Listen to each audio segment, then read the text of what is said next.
พุทโธเศโธติโลกัสมิงสัพพะสัตตานังพุทโธเศโธติโลกัสมิงสัพพะ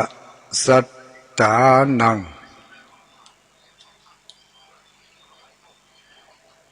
พุทโธเศโธติโลกัสมิงสัพพะสัตตานังขอความนอบน้อมแด่องค์สมเด็จพระสัมมาสัมพุทธเจ้าขอน้อมอภิวาทพระสัทธรรมเจ้าขอน้อมนมัสการพระอริยสงฆ์เจ้า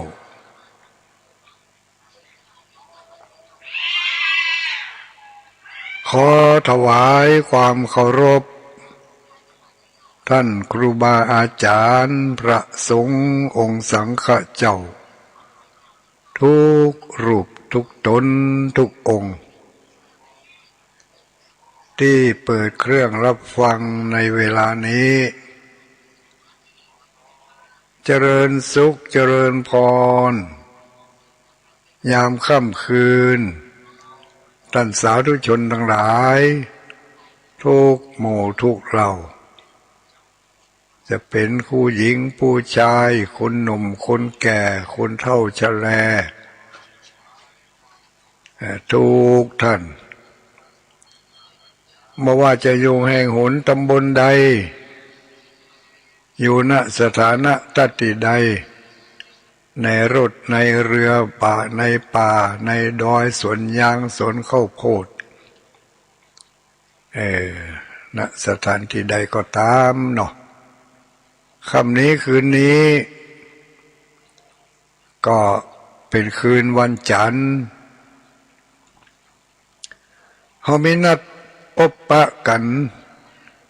ที่วันจันทร์ณสถานีวิทยุแห่งนี้สถานีวิทยุท้องถิ่นเนาะถ้าเป็นสถานีวิทยุท้องถิ่นก็ในแต่ละอำเภอคลื่นความถี่ก็แตกต่างกันไปพอที่จะยืดตึงกันได้อาศัยแม่ข่ายที่เป็นแม่ข่ายใหญ่ก็คือคลื่นของคลื่นสีขาวเพื่อชาวประชาอันนี้ก็กระจัดกระจายอยู่ทั่วทุกพื้นที่ของในภาคเหนือของเราท่านทั้งหลายอาจจะกำลังมาเปิดฟังอาจจะอยู่ในรถในเรือมีทุกคืนเนื้อญาติโยมทั้งหลายตั้งแต่เวลาประมาณ20:00 นเป็นต้นไปจนถึงเวลา22:00 นโดยประมาณ20:00 นถึง22:00 นโดยประมาณทั้งนี้และทั้งนั้นรายการของพระสงฆ์องค์สังฆเจ้าจะได้นำเนื้อหาสาระสิ่งละอันพันละหน่อยมาเป็นเครื่องประดับจิตประดับใจประดับสติปัญญาหรือบางครั้งก็อาจเป็นการทบทวนความรู้ความเข้าใจทบทวนแนวปฏิบัติที่เขาเคยได้ทำมาหรือบางทีเขาอาจจะเคยได้กึดไว้ในใจบ่ได้ออกมาตามปากแล้วก็บ่ได้นำไปกระทำก็ยังเกิดความสลังสังกาเกิดความสงสัยว่าเขาจะทำแบบนี้มันจะดีไหมเนาะ หรือว่ามันจะบอดีกาเนาะถ้าเกิดไปว่ากลัวมันจะบดีก็เลยบัญญัติบัธรรมถ้าเกิดว่ามันดีบางทีในเรื่องที่มันบดีแต่เขาไปคิดว่ามันดีเขาก็หลงเข้าใจผิดคิดว่ามันดีก็ประพฤติปฏิบัติกระทำอย่างนั้นมาโดยตลอดอันนี้ก็มีทางที่เขาจะปรับแก้ได้อันนั้นก็คือต้องหมั่นฟังต้องหมั่นฟังที่สถานีวิทยุของเขานี่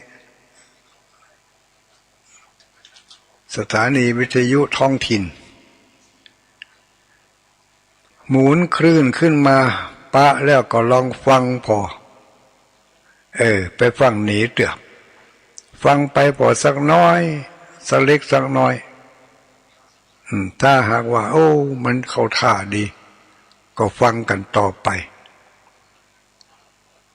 แต่ว่าบางอย่างมันก็ต้องฝืนสักหน่อยฝืนความชอบใจและความบ่ชอบใจความชอบใจบางทีมันไม่ชอบธรรมความชอบธรรมบางทีมันไม่ชอบใจแต่เขาก็มาหาจุดศูนย์กลางอันนั้นก็คือวางใจให้เป็นกลางแล้วลองฟังไปพอแล้วก็จั่งกะลาดู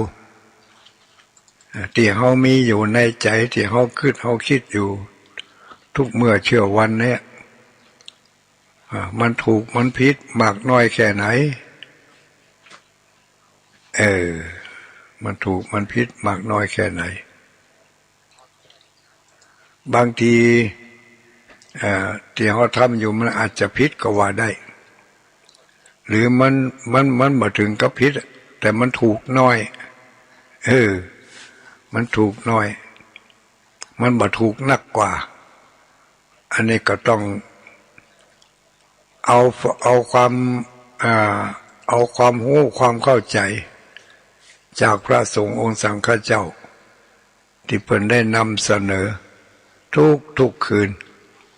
มาพินิจพิจารณาดูเอามาเป็นเครื่องตัดสินใจเอามาช่วยเอามาเป็นกรรมการ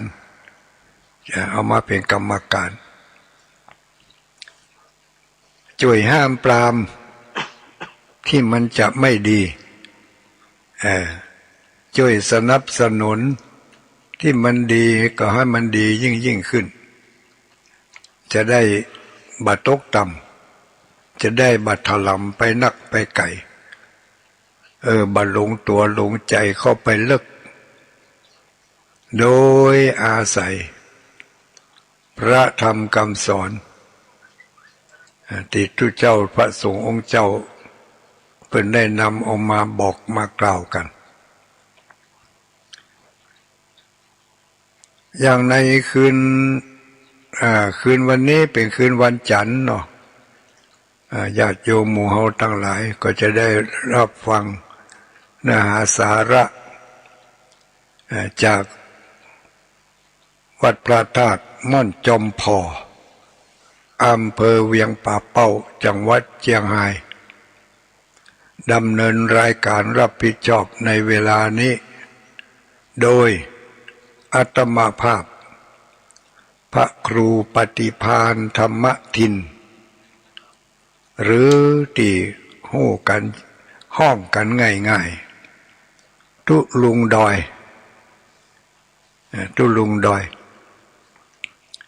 มากู้กันตึงตุลุงแก้วธรรมดา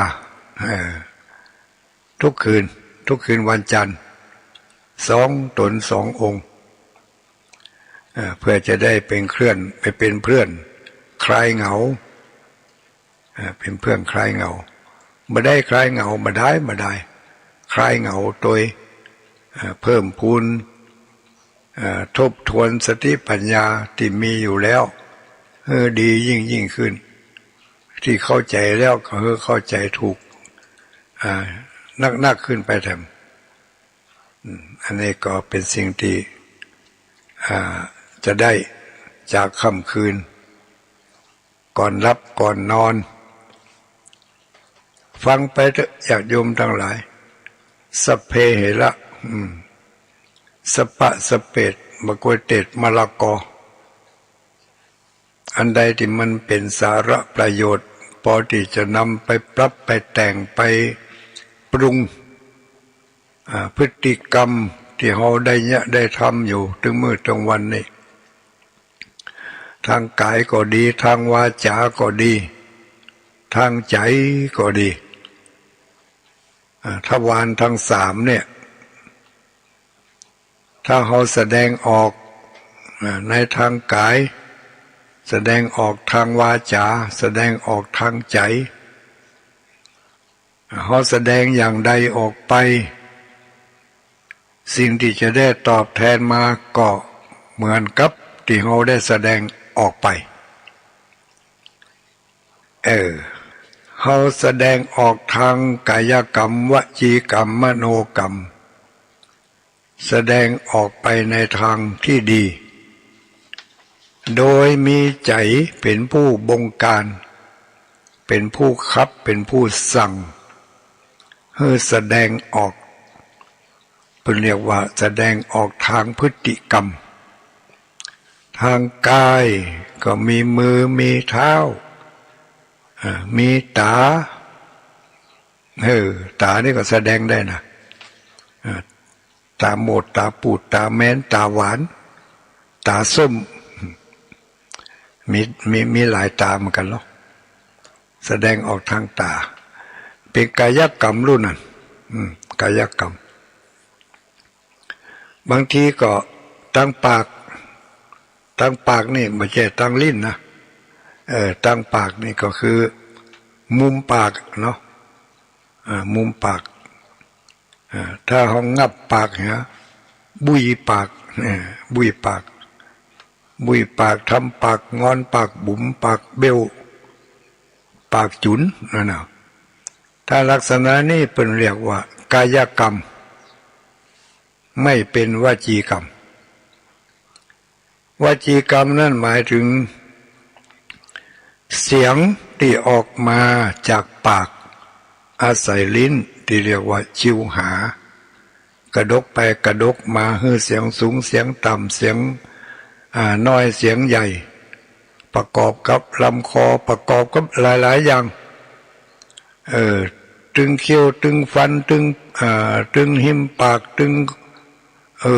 คอตึงอย่างพวกนั้นลิ้นไก่ลิ้นแมวอย่างพวกนั้นเนาะมันกระดกไปกระดกมาออกเป็นเสียงออกมาเสียงนั้นเป็นเรียกว่าวจีกรรมเขามีสองกรรมเนาะกายกรรมวจีกรรมสองอย่างนี้ได้รับคำสั่งจากมโนกรรมมโนกรรมใจดีใจบุญก็จะแสดงออกมาทางกายกรรมและวจีกรรมในทางที่ดีมันออกไปในทางดีคนฟังเสียงที่เข้าหูก็เป็นเสียงที่ระลื่นหูอยากจะฟังต่อไปถึงแม้ว่าเสียงนั้นอาจจะบ่ม่วนเป็นเสียงที่บ่ไพเราะเพราะพริ้งเท่าใดแต่เนื้อหาของเสียงนั้นโอ้โห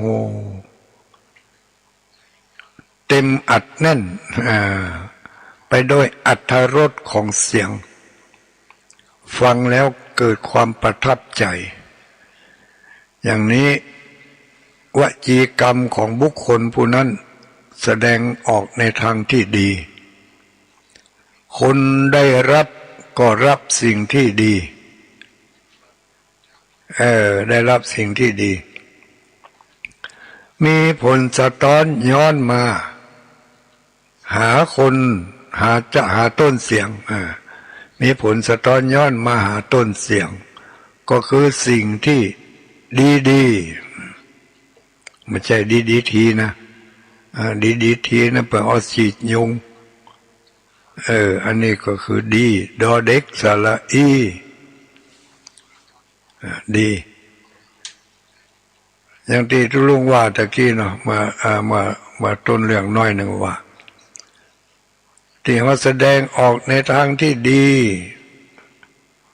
เขาแสดงออกในทางที่ไม่ดีแสดงออกอย่างใดจะได้รับผลตอบอย่างนั้นกลับมาถ้าเขาแสดงออกจากใจบัญชาการให้ปากอู้ออกมามีสาระมีประโยชน์ฟังแล้วม่วนละลื่นหูคนฟังได้รับผลเป็นอย่างนั้นก็ตอบสนองมาด้วยคำยกย่องสรรเสริญด้วยความซาบซึ้งในอรรถรสที่เมื่อฟังดูแล้วมันเกิดประโยชน์มากมายก็ปราบปลื้มดีใจความดีใจของเขาที่ได้รับจากเราก็สะท้อนย้อนมาเป็นสิ่งที่ดีๆอันนี้ในฝ่ายของความดีที่แสดงออกทางวาจาความดีที่แสดงออกไปทางกายทางกายกรรมเป็นต้นว่ามือเท้า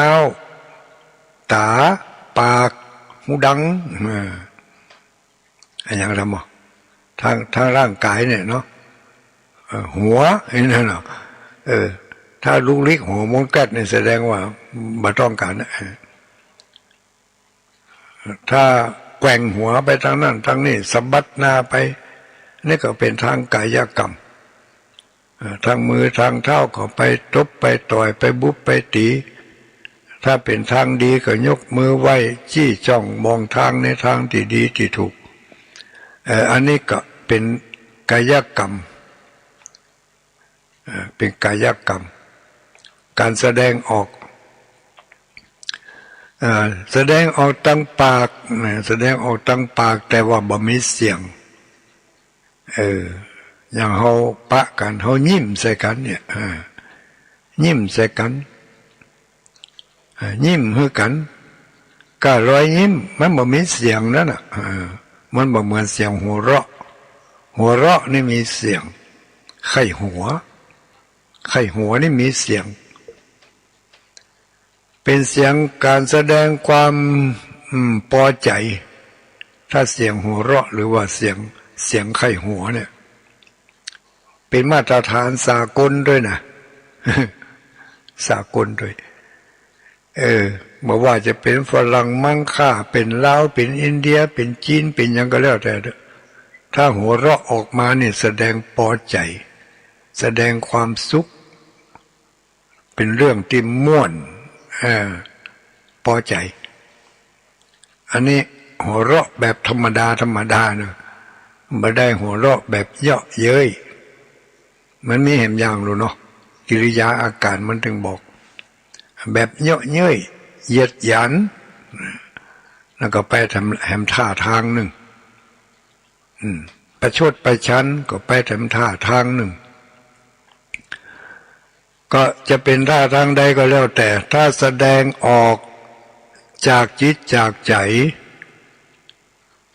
ผู้บัญชาการก็คือจิตใจเมื่อผู้บัญชาการแสดงออกในทางที่ดีผลที่เขาได้รับตอบมาก็คือสิ่งที่ดีก็คือความดีทั้งหลายเป็นผลสะท้อนย้อนมาหาเขาถ้าเกิดว่าเขาแสดงในทางที่บ่ดีทางปากทางกายทางวจีทางกายกรรมวจีกรรมเนี่ยผลสะท้อนย้อนมาก็คือสิ่งที่บ่ดีทั้งหลายอันนี้แน่นอนลอง ร้องพอก็ได้ผัวเมียอยู่ด้วยกันร้องพอก็ได้ลูกกับพ่อกับแม่อยู่ด้วยกันร้องพอก็ได้ลองแสดงในทางที่บดีออกไปหรอกผลสะท้อนย้อนมาคือได้รับสิ่งที่บดีทันทีเลยทันทีเลยพ่อแม่ลูกอยู่ด้วยกันเมื่อปกติเนี่ยก็ครับผมจะจ๋าแต่พออารมณ์บุตรหรือว่าใจบดีแล้วแสดงออกมันก็บดีเป็นคิงฮาบาไออีกูมึงกิริยาอาการก็สับตุกสัญญาณยังก็แบบแบบบดีแสดงออกไปในทางที่บดีคนที่เขาแสดงต่อไปนั้นที่เขาได้รับมาก็คือความบดี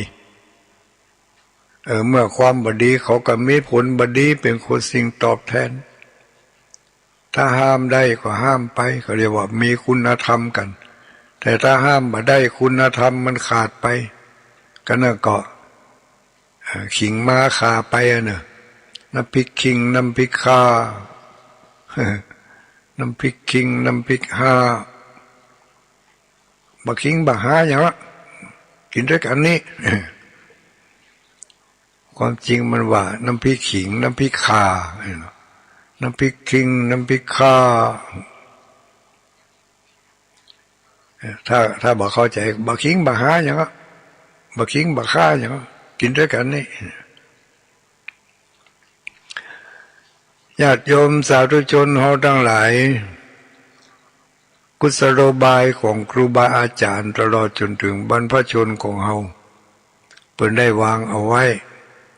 เพื่อมันไปฝึกหัด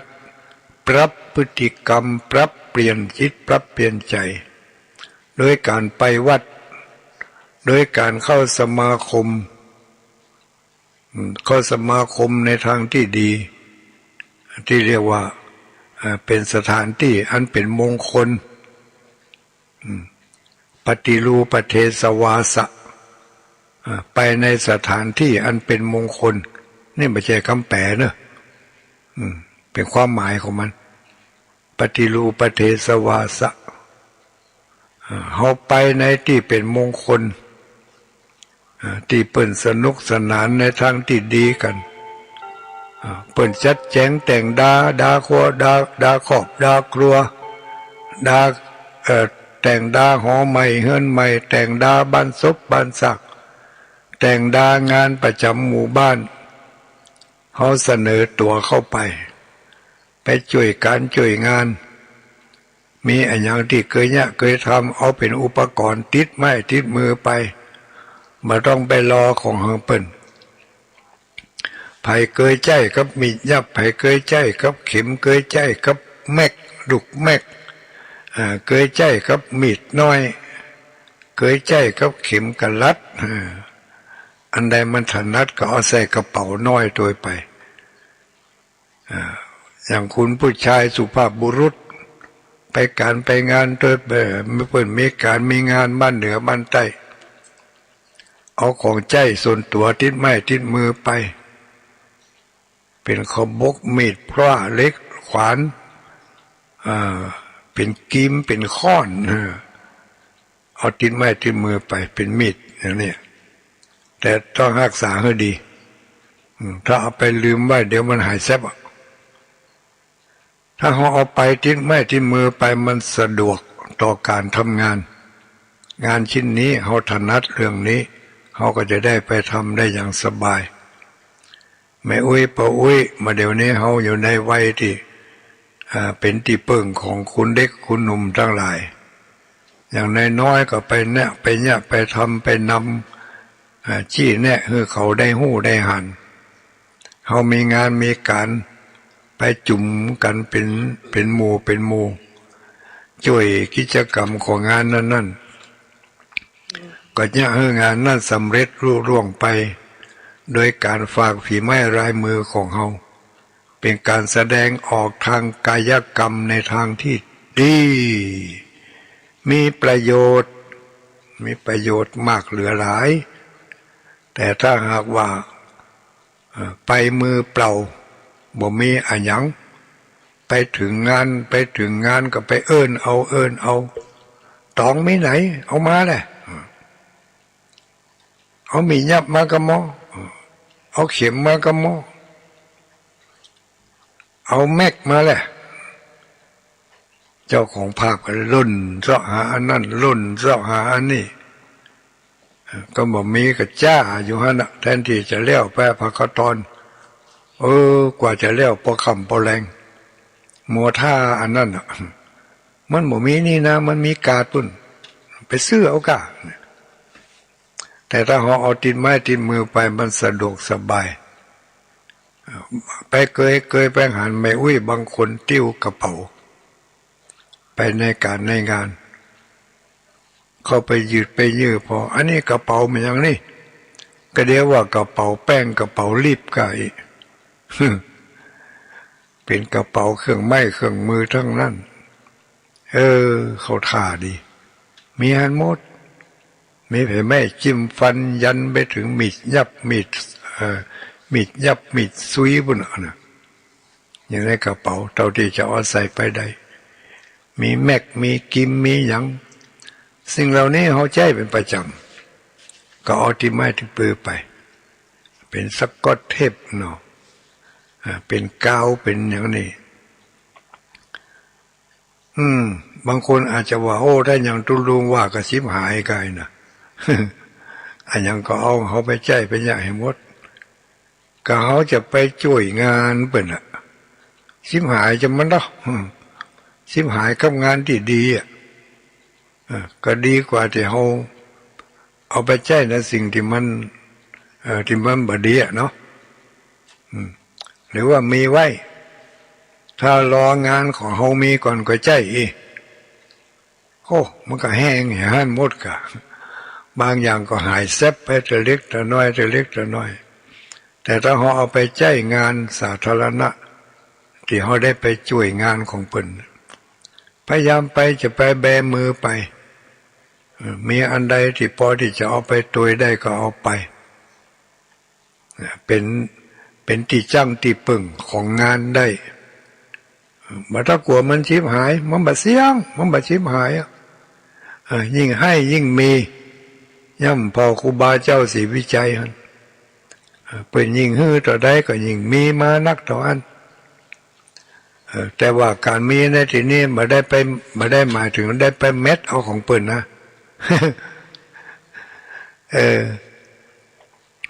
เอากระเป๋าไปเป็นท่าไว้กำไปมี4-5 อันกำปิ้งมามีเป็น10ปุ่นเนี่ยก็เปิ่นถามหา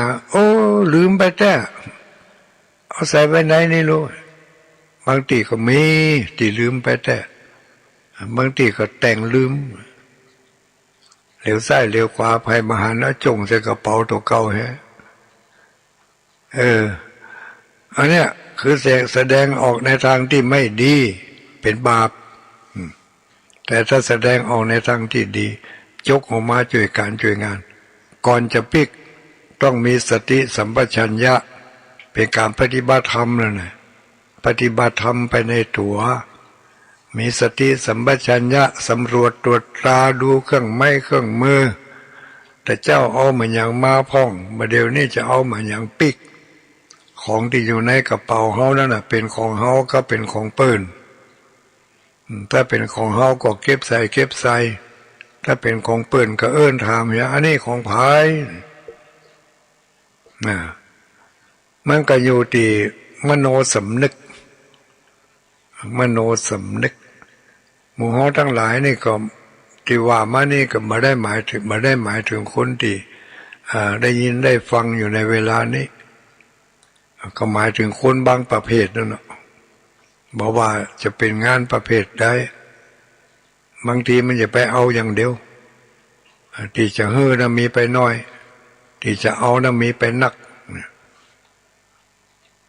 มาในช่วงนี้นี่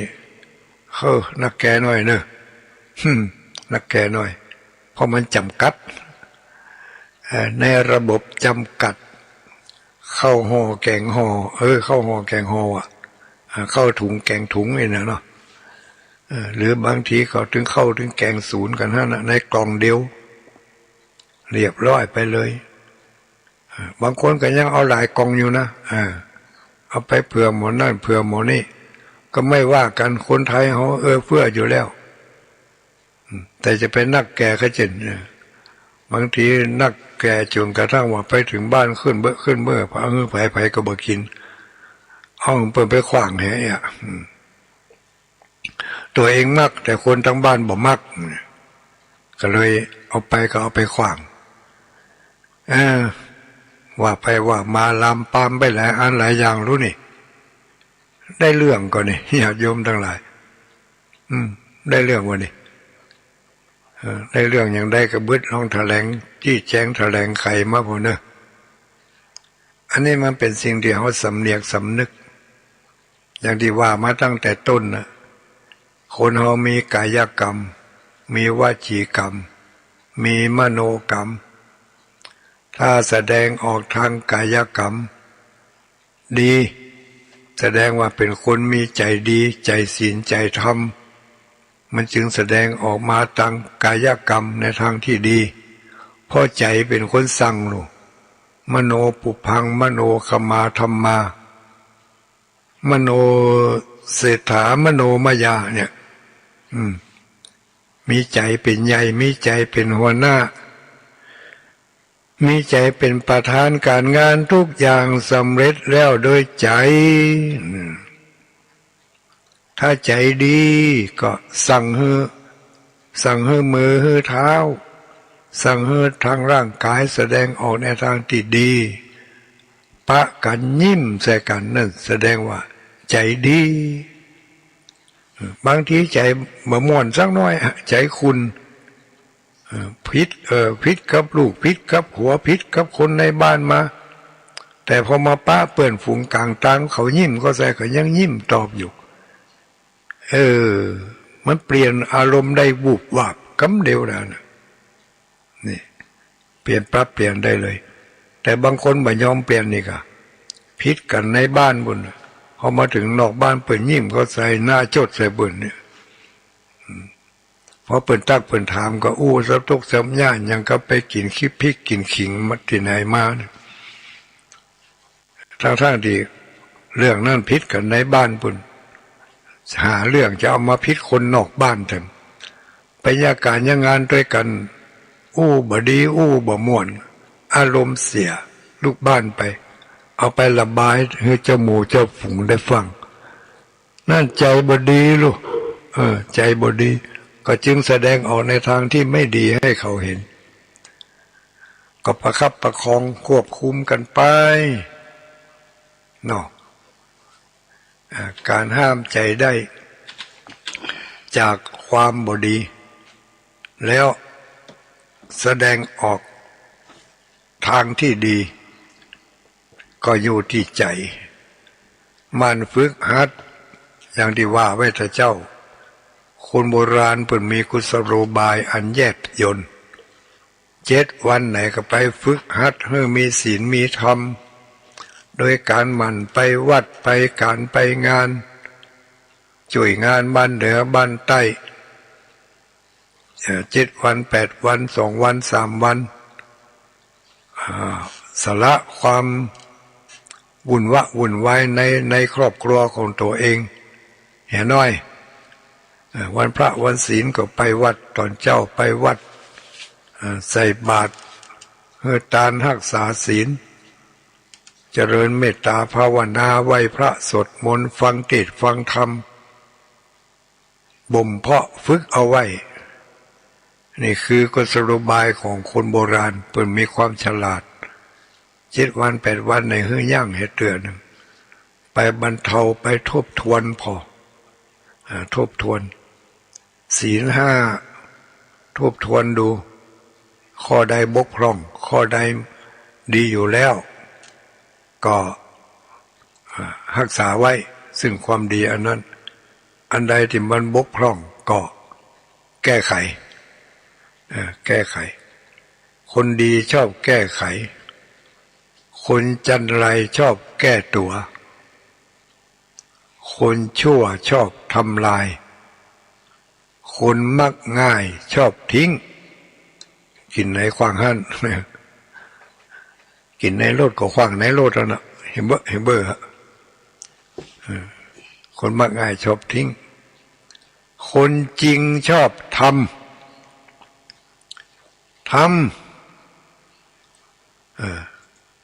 จะดีหรือบ่ดีนะของมันได้ยะได้ทำเลยคนจริงชอบทำข้อสุดท้ายนี่ไม่อยากจะว่าสักหน่อยแต่เปิดได้ว่ามาแล้วก็ว่าให้มันเสี่ยงเนาะคนจริงชอบทำข้อสุดท้ายคนระยำชอบติคนระยำชอบติมันระยำได้แต่ไหนนะเนาะชอบทำนิติเตียนจำหิจิว่าให้เปิ่นเปิ่นดีมันบาดีเปิ่นแปลงเหมาะมันคิดว่าบ่เหมาะก็ไปติหันตินี่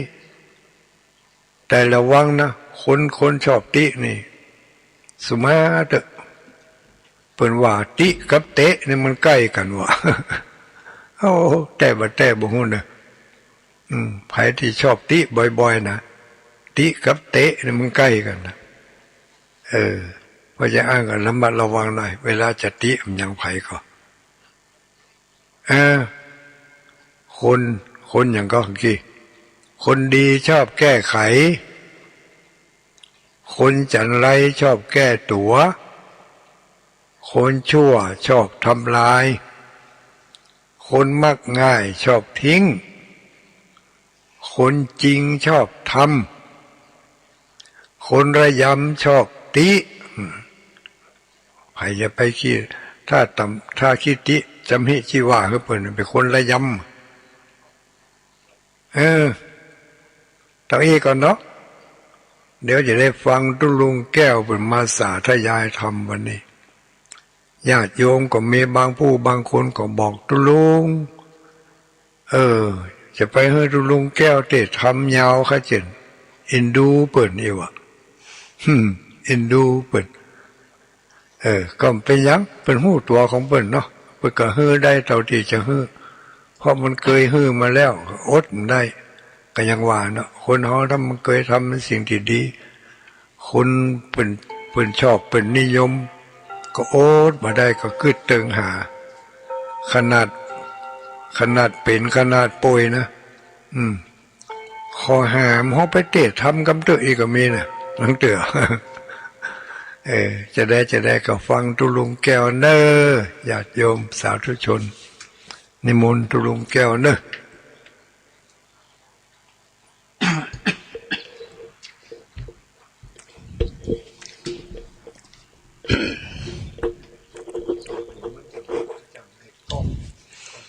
ก็ขอความเจริญผาสุขสวัสดีจงมีแก่บรรดาพ่อแม่พี่น้องคณะศรัทธาญาติโยมผู้ที่สนใจในธรรมทั้งหลายวันนี้อาตมาตุลุงแก้วธรรมดาตุลุงแก้วบดายก็มาพบกับบรรดาพ่อแม่พี่น้องแถมวันจันทร์หนึ่งซึ่งก็เป็นวันจันทร์ที่4 เมษายนพุทธศักราช 2565 ตรงกับเดือน7เหนือออก3 ค่ำวันนี้ก็เป็นวันที่4เนาะวันที่4เป็นวันตานตุงของคณะศรัทธาบ้านวัดพระธาตุบ่อนจอมพ่อก็เป็นที่เสร็จสิ้นเรียบร้อยไปแล้วนะก็เขาตานตุงตานไม้ตานค้าตานอย่างกันไปเป็นตีเรียบร้อยแต่2-3 วันก็จะมีปล่อยหลวงละนะเพราะฉะนั้นก็ขอเชิญชวนคณะศรัทธาสาธุชนทั้งหลายมาร่วมกันเนาะเพราะว่างานเขามันมีวันเดียวนะงานเขามีวันเดียว วันที่8วันเดียววัดเข้ากับวันนั้นยังกับวันนั้นเนาะก็ถ้าไปหากมีโอกาสได้มาก็สละเวลาอันมีค่าของท่านมามีข้าวน้ำเข้าป่าอาหารก็เอามาเป็นลงทมลงทานกันเนาะก็ขอฝากไว้กับบรรดาพ่อแม่พี่น้องคณะศรัทธาสาธุชนทุกท่านด้วยนะจะไปละไปลืมกันเนาะเขาชาวพุทธเหมือนกันวันที่8นี่ก็ทั้งคณะสงฆ์นักจัดรายการทั้งหลายเพื่อนก็จะได้มารวมกันที่นี่ก็ได้ข่าวว่าอาจารย์ท่านอาจารย์บรรยงหรือกับตุลุงยองเพื่อนจะได้มาในวันที่6เนาะตระเตรียมอะไรอย่างไว้เป็นที่เรียบร้อยแล้วที่อยู่ที่นอนที่กินเนาะก็จะตระเตรียมไว้เรียบร้อยแล้วเพื่อความสะดวกสบายของท่านเนาะวันที่6ท่านจะได้เข้ามาอีกนะได้ยินท่านว่าอันเนาะก็คงจะผิดเป้าหมาย เอาละตอนนี้ก็จะขอเทศนาธรรมวันนี้เอาเรื่องทำเรื่องโอวาทานุสาสนีทำนี่เก่าขนาดสมัยเมื่อพระครูพิสารนครกิจเจ้าคณะอำเภอเวียงป่าเป้าวัดเฟยไฮเปิ่นยังมีชีวิตอยู่พุ่นนะลูกเปิ่นได้มอบถวายไว้กับวัดพระธาตุม่อนจอมพ่อที่นี่ก็จะกี่ปีบ่ฮู้เนอะมีเปิ่นบ่ได้มีพศไว้เนาะ2513ดูเดี๋ยว63ก็60ปีเนาะเอาทำ60ปีมาเตะให้บรรดาปู่แม่พี่น้องคณะศรัทธาทั้งหลายทำ60ปีก็บรรดาคณะศรัทธาจะได้ฟังธรรมบักเก่าบักแก่แต่อันนี้โอ้แต่งด้วยไผเนี่ยพระอาจารย์บุญทองสุวรรณโนหลวงตุลุงทองวัดดอนจันทร์หมู่3ตำบลตาสาราอำเภอเมืองจังหวัดเชียงใหม่นี่อันนี้จะมาเตะถึงบรรดาพ่อแม่พี่น้องคณะและศรัทธาได้ฟังกันเนอะตั้งใจฟังเนอะ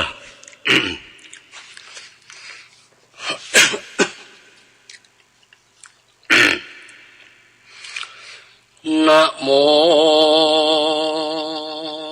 ตัสสะภะคะวะโตอะระหะโตสัมมาสัมพุทธัสสะอิติตันโตสุลันตันโตอังคาตัตโตจะโยนะโรลัตถังลักขาลักถังวินาเสติตังปลาภวะโตมุขังเต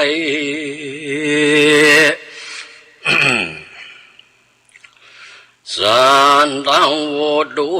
ฟังดูราจัมปุริสันตังหลายจุงจังฟังนิยายธรรมะเตศบัดนี้จะกล่าวเหตุแห่งความชิบหายคนยิ่งใจในโลกได้รับความทุกโศกในภาวะปัจจุบันเหตุสำคัญสอไว้เป็นไม่ไตส่องต่างไปเป็นที่สอนใจจำง่ายปานจะขายชีวิตจะบันจากขายวิจาอันฝูงสัตว์ตั้งหลายหลงอยู่ในตัณหาอำนาจอันบัณฑิตนักปราชญ์หากหลีกเว้นนิไกอันบ่เป็นต่างไปสู่สูงกติไปนาตกถอยจ้าปัจจุบันแบ่งปันเป็น3ส่วนจุงเล่งด่วนตัดป่าตัดบันก้อยผ่อนพันเหลือน้อยสูดซ้อยก้อยเบาบางเดินตามต่างเส้นใหม่ต่างนี้ใจสามาน คือพระนิพพานสุขล้ำเลิศเป็นล้ำเลิศเป็นต่างสุขประเสริฐล้ำเลิศบัวละมวล อันสมควรตั้งกาพระองค์คำพุทธเจ้าสั่งสอนเราเวไนยาว่านิพพานังปรมังสุขังดังนี้จะคืออันจึงอันใจยิ่งในโลกไข้พ้นทุกโศกชิบหายเป็นบุญมาเป็นอุบายลงอยู่ในวัฏสงสารโดยเหตุ3 ประการนี้แหละนะตัณหาคือความอยากบ่งพรากเสียตนความกังวลเรียกร้อง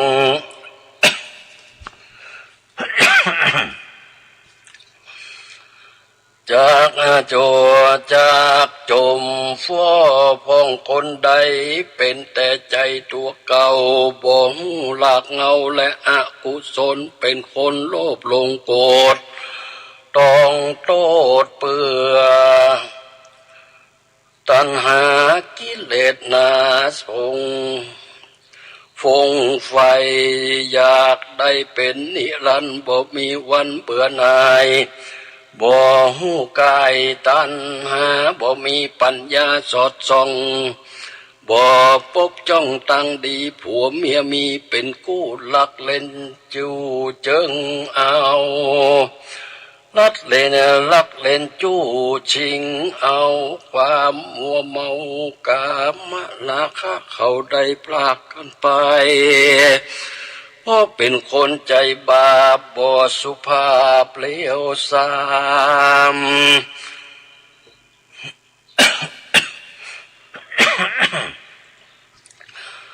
เตือตึงบอดีงามสักหยาดพออำนาจตัณหาอวิชชาบังอยู่มักสอบสู่ทำเวรเป็นว่าเปิ้นว่าเหม็นตัวว่าเน่าเป็นว่าเปิ้นว่าเน่าตัวว่าหอมสัดแมงตอมสะสวาอ้างว่าเป็นของดีบ่มีตังละอายหลงงมงายตั้งบาปยุ่งหยาบเบื่อใจตัว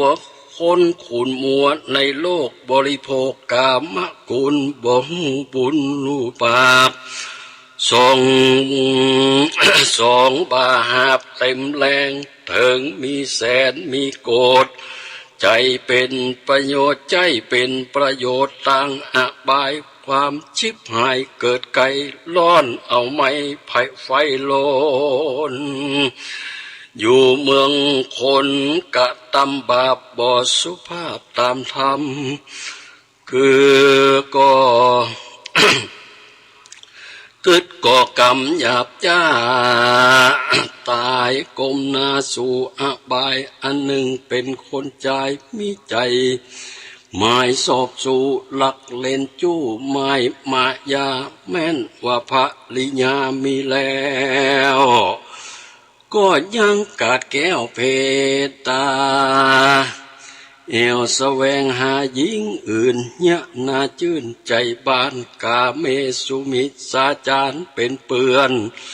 ลงเข้าเถื่อนดงดำป่าประธรรมยียำกวนคุยคำสมบัติมีเงินจัดล้านก็ถูกทานชิบหายหากมีลายเป็นแผ่นมีเป็นแว่นเป็นปิมมีจดจิมในโลกหลงบริโภคกามคุณใจ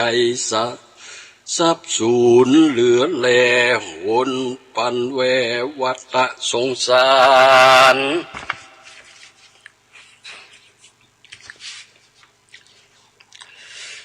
หลายประมาณนับบ่ถ้วนลงกามคุณล้วนหลายหมู่กูยิงใจบ่ละอายบ่ละอายคุมควง ลวดไก่ห่วงอามาคะสุขอันเป็นที่สนุกของบัณฑิตนักปราชญ์ฝูงฉลาดกองทำเพราะมัวเมา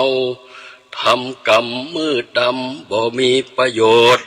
บ่หูจักยังโตดจมในภาวะสงสาร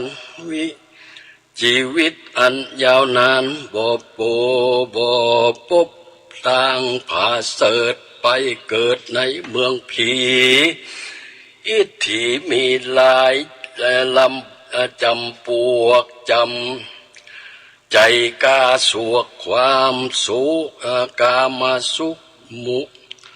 หุมความสนุกตั้งโลกบริโภคกามคุณใจทรัพย์สุนพิษแผกกึดแตกแยกสามีเป็นลัทธิใจบาปยุ่งยากเพื่อตัณหามีในโลกาลูกฟ้าลุ่มฟ้ายิงใจกามคุณลวดเสียบุญ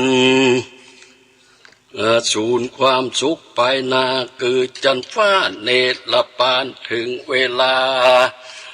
การจากโลกต้องทุกโศกในอบายสัตว์นรกหลายเหลือแลเป็นทุกข์แก่ถนัดใจเป็นนรกไฟแผดใหม่ล่องลำให้จุวันยามวิบากตามเติมแทงบ่เหือดแห้งเบาบางตายเป็นผีสางหญ้ายังตุกตกมุ่นมุกกองไฟบ่มีอันใดจะช่วยใดสร้างบาปไว้เมื่อเป็นคนและนาอาคาโตแถมปาการหนึ่งเล่าดังตั้งหนุ่มเท่ายิงใจได้ถึงความชิบหายเมาไม้เป็นการเล่นบริเวณการพนันสมคบกันหมู่เปือน แอวเล่นเถื่อนผิดกฎหมายเป็นฝูงลายเก่งกาแข่งตอบซ่าการพนันทุกคืนวันบ่เว้นแวดถึงเท่าแก่ก็มัวเมาเล่นตั้งพ่ายเก้าและพ่ายสี่พ่ายตองกลี้พนันกันมีเงินปั่นเงินร้อย ใจไฟห้อยให้ลงมาแก้วโปนเล่นทัวก้นถงรั่วอยู่ทั้งวันเล่นได้ปันได้หมื่นหัวใจจืนยามเดียวปึ๊ดหนึ่งเตียวไปตีเก่าหวังจับได้แถมเล่าเหมือนดังทุกวันผีการพัดนันสิ้นสู่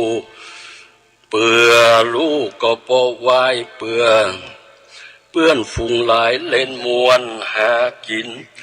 ด่วนปัจจุบันใจติดพันจองหอยบอกว่าคนหนุ่มน้อยเท่าแก่จะลา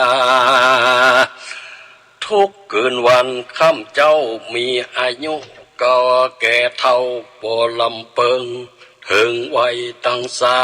มเอาแต่ความเพลิดเพลินบ่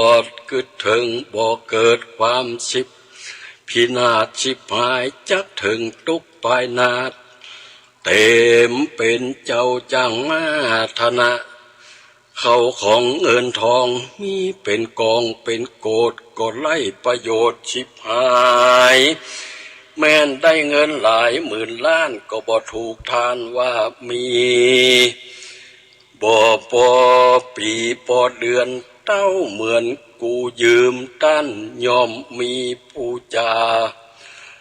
ผู้จานปองเอาบ่มีวางเศร้าใจใดเอามาไว้ให้ลูกเมีย2-3 วันคืนที่เก่าพวกเล่นนั่นการพนันนั่นเล่าหากเหมือนกันเล่งหันแจ้งทีจุ้งก้อยกี่บานใจอย่าเอาเป็นนิสัย ว่าเป็นตาดังว่าเป็นต่างที่ถูกแม่นจักหาเลี้ยงลูกเล่นหลานก็มีใจหานเหมือนพ่อแม่ความสิบหายแผ่ไปนานสืบเจนลูกเจนหลานเป็นคนผ่านสืบต่อลูกใดเชื่อป่อสืบสายมาบ่หากินขาดบ่หากินตังเล่นลูกเดินตามเส้นแห่งปิตาหาเงินได้มาโดยง่ายดูตั้งใจใจสบายใจล้างเตือเสียไปบ่น้อยใจทำก้อยนามองทรัพย์สิ่งของอยู่กับบ่ได้ใจห้อนไม่ขายจำนำของคำเอาคืนบ่ได้ตามพัดนัดไว้ลวดปุดไปแถ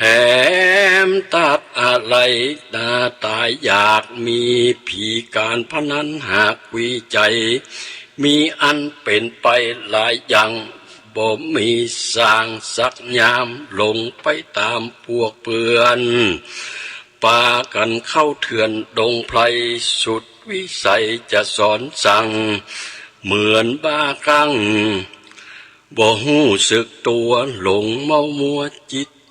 ใจติดเพราะหันพิษเป็นถูกมีหลานลูกบ่อะไรมัวเมาไปบ่อนเล่บ่อนเล่นบ่หลีกเว้นเว้นวันยามมีแต่ความอยากใดนักป่าเจ้าก่าไว้เหมือนฝนทานไฟดำจักหือขาวงามสะอาดมันยินยากเหลือใจมันจักขาวดังลือใดอุปมาว่าไว้หากถึงมีคนในโลกีลุ่มฟ้ากันหลงสู่ต่างผิดยากที่จะบิดออกใดการสั่งสอนไว้เมื่อยังบ่ฮู้ภาษาอันการพนันนี่นาเป็นต่างชิบหายในจาดนี้เกิดเป็นหนี้วำวายแม่นมีเข้าของหลายปู่ย่าตายายตายละไว้สืบมาใดแต่เจนพ่อแม่บ่ทันถึงเต้าแก่ก็จังพ่อยลงไปแม่นว่ามีอันใดก็จักขายออกเลนหากมีบ่วางเว้นคนเมาเล่นการพนันเรียกเวียกการมันบ่เอาใจใส่แม่นมีงัวควายไว้ก็ปล่อยละเลิงไปขะมวยหันนำไปกว่าเปื่อหู้เปื่อยาไปหันซากสัตว์ตายพวกซื้อขายสืบต่อพ้องก็ล่อลวงเอาคนหลงกับคนเมาซื้อขายของง่ายๆต่างจุไล่ลวงพลางเจ้าของบ่าไปตันตามต่างลวดสวะปล่อยเปื่อใจถอยปาลาต่างคนนะใบบอดบ่ถึงยอดต่างดีแม่นว่ามีเหมือนขี้ไล่การพนันนี่ไส้ยอมประมาทลาสาจะทำไล่ไตนาบ่เอาใจใส่เพื่อได้กินข้าวใหม่เพื่อได้กินข้าวใหม่ที่ไหนก็ดีใจดีแต่นเต็มได้แสนได้หมื่นใจยังบ่สู้จื้นเขาเล่นการพนันจากชีพหายในปัจจุบันตัวมันก็บ่ฮู้เล่นเสียกูยืมเอาลวดกายเป็นคนโกงเป็นคนหลงคนเมาคนหูเบาสอนยากย้อนกรรมวิบากเขานา มีที่ดินให้นาติบานมันก็บ่ย้อนยานเอาไปขายจำนำเมื่อลักฐานไปคำไถ่ถอนคืนบ่ได้หนังสือสัญญามีไว้ดอกเบี้ยออกตังวันของประกันปุตไป ความเสียใจบ่น้อยเงินสัก1,100บ่มีอยู่ยังมือเพราะตนนับถืออบายมุขได้โศกทุกข์เพราะการพนันช่อโกงกันปนปีเกิดเป็นหนี้เป็นสินไฟไหม้ยังเหลือแผ่นดินการพนันมันกินเหลือแต่ตัวล่อนจอนเดือดร้อนยิ่งกว่าฟืนไฟเหตุนี้ยิ่งใจตัวนาอย่ามีใจเก่งกาต่อต้านการพนันจักชิบหายปัญจัดนี้ตามดังกล่าวจี้มานี่แหละนานิติตังขีญาสังวันนาวิเศษจาห้องเหตุอุปาทานิยกถาก็บังคมสมเลสเดสาธุสาธุสาธุเอาเกิงก่อนเนาะมันตัวหนังสือมันน้อยมันหนักยาวเหมือนกันทำเรื่องนี้ก็ผ่านไปวันนี้เอาเกิงติดไว้ก่อนเนอะพอออกไม่ออกทั้งหลายจันหน้าเอามาจะเอามาแตนให้แดมเกิงมาจบเลยครับมาจบเลยครับโอ้อบายมุขอบายมุขทั้งสี่นี่ได้ไป2แล้วยังแถม2อบายมุข4นี่อยู่ที่การพนันเนาะดื่มเหล้าไปแล้วการพนันเนาะนักเลงหญิงนักเลงหญิงไปแล้วการพนันกำลังการพนันต่อไปก็จะเป็นดื่มเหล้าเมายาเนาะอบายมุข4อบายมุข4ครับอบายนี่แปลว่าบ่สบายมุขนี่คือหนทางที่ไปหรือว่าปากทางทางไปในที่บ่สบายเนาะทางไปในที่บ่ดีบ่สบายอบายมุขคือมันเป็นเรียกว่าการพนันกินไฟไหม้ยังเหลือแผ่นดินไว้เนาะการพนันมันกินแม้แต่แผ่นดินก็บ่เหลือนะเสียงมดเนาะเสียงมดเนื้อมดตัวคนเฮาจะไปหลงยังให้เจนเนอะเล่นหมเล่นหวยยังก็แล้วแต่เป็นพนันทั้งนั้นเนาะเป็นการพนันบางคนนี่หวังโธคนเฮามันบ่ใจว่าจะได้อย่างง่ายๆทุกสิ่งทุกอย่างมันจะได้มาโดยง่ายเนี่ยมันเป็นไปบ่ได้ถ้าบ่ออกเหงื่อออกแห้งเนี่ยจะไปหวังเบิ่งบุญวาสนามันเป็นไปบ่ได้ต้องเชื่อกรรมสั่งสอนของพระพุทธเจ้า